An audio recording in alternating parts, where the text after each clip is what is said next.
안녕하십니까. 사라제키 리모트와 함께하는 데일리 크립토 뉴스의 사라입니다. 반갑습니다. 데일리 크립토 뉴스는 비트코인, 이더리움, 전세계 암호화폐, 블록체인 업계 소식을 매주 평일 전해드리고 있습니다. 저희 팟캐스트는 팟빵 그리고 스포티파이, 유튜브에서 구독하셔서 매일 받아보실 수 있고요. 처음 오신 분들이라면 너무너무 환영드립니다. 8월 21일 수요일 에피소드 시작합니다. 바이낸스와 그 창립자 창펑자오 이전부터 계속해서 여러 가지 법정 공방에 휘둘리고 있는데요. 창펑자오와 바이낸스는 이미 한 소송을 거쳐서 벌금도 내고 창펑자오는 실형도 선고를 받은 바가 있습니다. 근데 미국 워싱턴 서부지방법원에서 새로운 집단 소송이 또 하나 제기가 되었습니다. 이는 거래소의 전 사용자 필립 마틴, 나탈리 탕, 야틴 칸나라는 인물들이 제기한 소송으로 금요일에 제기가 되었고, 바이낸스의 부주의한 규정 준수 관행으로 인해서 악의적인 행위자들이 플랫폼을 많이 사용을 했다.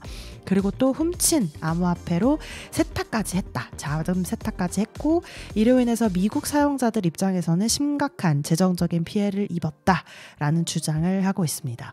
원고 측에 따르면 바이낸스가 세계 최대의 암호화폐 거래소로 급부상한 것은 사실 미국의 규제를 고의적으로 회피하고 자금 세탁을 가능하게 했기 때문이다. 이것이 가능하지 않았다면 수익성이 높은 미국 시장에 대한 접근이 제한되었을 것이다 라고 주장을 했고요.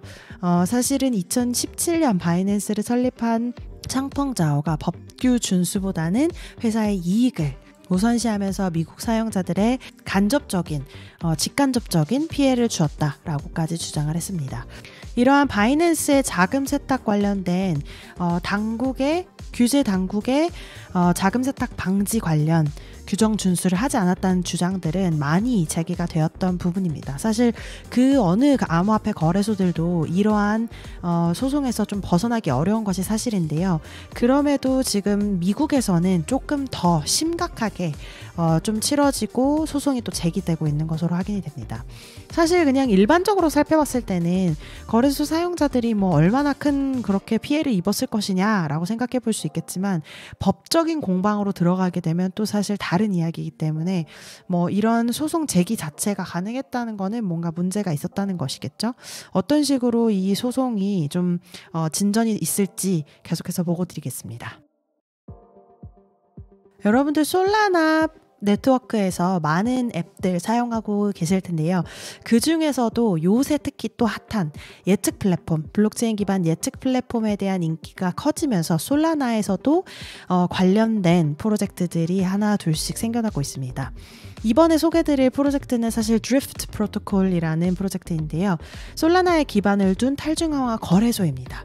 원래는 이제 거래소로서 다양한 상품을 제공하는 이런 프로젝트였는데, 최근에 bullish on everything 이라는 용어의 줄임말로 BET, 라는 서비스를 출시를 하면서 과연 미국 선거 시즌으로 인해서 누가 대통령이 될 것인가, 그리고 뭐 다양한 다른 예측까지 좀 배팅을 하는 그런 제품을 선보였습니다. 이 드리프트 프로토콜의 배트라는 제품은 알파 버전으로 출시가 되었고요. 사용자들은 두 가지 정치 배팅에 참여를 할 수가 있습니다.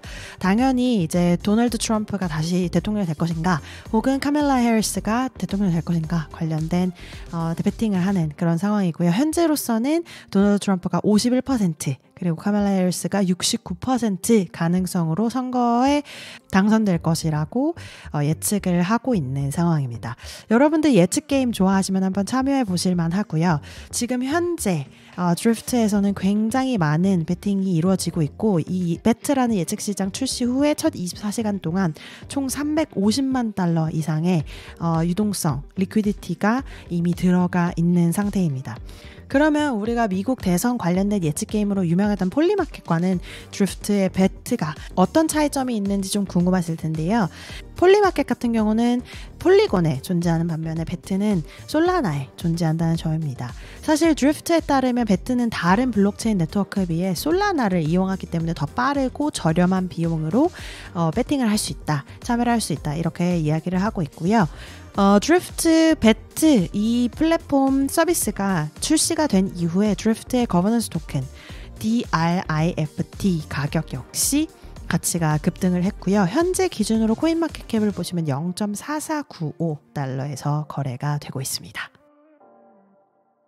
미국 선거일이 77일 남은 상황에서 앞서 말씀드렸던 대선 관련된 결과 관련된 예측 마켓이 아주 인기를 끌고 있습니다. 그 중에서도 앞서 말씀드렸던 드리프트의 경쟁사 폴리마켓은 예측 플랫폼 중에서 정치 관련 베팅이 차지하는 비용이 88%나 된다고 한 분석가가 밝혔습니다.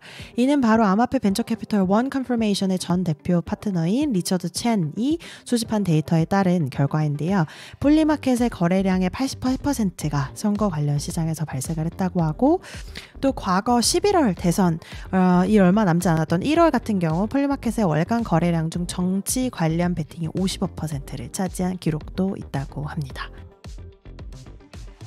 저는 예측시장이라는 프로덕트도 암호화폐에서 굉장히 재미있는 그런 프로덕트 중에 하나라고 생각을 하고 사실은 암호화폐 블록체인과 전혀 관련이 없이도 이 프로덕트 자체에 대한 생각이 없이도 사용자들이 재미있게 이 상품을 누려볼 수 있는 그런 제품이라고 생각이 듭니다. 여러분들은 어떻게 생각하시나요? 이런 암호화폐 프로젝트들에 관심이 있으시면 데일리 크립토 뉴스 구독 꼭 좋아요 부탁드립니다. 디지털 자산 뱅킹 그룹 시그넘은 암호화폐 대출업체인 랜드, 사실 어떻게 읽어야 할지 잘 모르겠는데 랜드라고 읽어야 되는 게 맞겠죠. LEDN이라는 이 업체에 5천만 달러 비트코인 기반 대출을 제공을 했다고 합니다. 이는 업계 최초의 대출이라고 설명이 되어 있고요.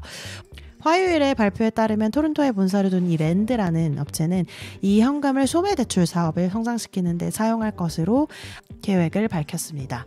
그리고 덧붙여서 자랑스럽게 말한 것이 이 규제 대상 은행이 비트코인으로 뒷받침이 되는 대출을 발행한 것은 이번이 처음이라고 이야기를 하면서 조금 더 주목을 받고 있고요. 시그넘은 2017년에 설립된 세계 최초 디지털 자산 은행입니다. 스위스 은행 라이선스와 자본시장 라이선스를 모두 보유하고 있고 현재 싱가포르에서 영업 및 대출도 할 수 있는 상황입니다. 또한 아부다비와 룩셈부르크에서도 규제를 받고 있습니다. 현재 45억 달러 이상의 자산을 관리하는 꽤 큰 은행입니다. 자, 그럼 암호화폐 시장 한번 볼까요? 공포와 탐욕 지수를 보시면 계속해서 공포지수 26에 머물러 있고요. 현재가 기준으로 차트 한번 보겠습니다. 비썸코리아 차트 한번 보시면 현재가 기준으로 1위는 역시 비트코인 8천만 원대에서 가격 잘 유지를 하고 있는데요. 어제보다는 0.27% 내려간 금액입니다. 2위는 연 바이낸스 1.12% 올라간 687만 6천 원. 3위는 이더리움 0.03% 내려간 352만 9천 원. 4위는 메이커 2.06% 올라간 267만 5천 원. 5위는 BNB 1.75% 내려간 75만 9천 원. 6위는 비트코인 캐시 0.42% 올라간 45만 9,700원. 7위는 솔라나 0.51% 내려간 19만 3,800원. 8위는 아베 9.39% 올라간 18만 6,400원. 9위는 컴파운드 10.24% 올라간 64,600원. 6만원대로 올라섰네요. 10위는 일루비움 0.95% 올라간 58,500원에서 거래가 되고 있습니다. 비트그리 한번 보시면요. 탑 크립토 게이너 중에서 1위 랩트 WWDOGE 토큰이 84% 올라가서 0.1달러에서 거래가 되고 있고요. 슈퍼레어가 다시 7위에서 올라와서 29% 상승을 했네요. 크립토 루저 보시면 라우터 프로토콜이라는 프로젝트의 ROUTE 토큰이 88% 내려와서 0.24달러에서 거래가 되고 있고요. 트렌딩 크립토에는 역시 도그코인 계속해서 열심히 거래가 되고 있습니다. 8위에는 트론이 올라와 있네요. 11% 올라가서 0.1645 달러에서 TRX 토큰이 거래가 되고 있습니다. 오늘 8월 21일 수요일 데일리 크립토 뉴스 소식 여기까지 전해드리고요. 여러분들께서 이용하시는 팟캐스트 플랫폼 팟빵, 스포티파이 그리고 유튜브에서 구독해주시고 또 댓글 남겨주시고요. 내일 다시 뵙겠습니다. 감사합니다.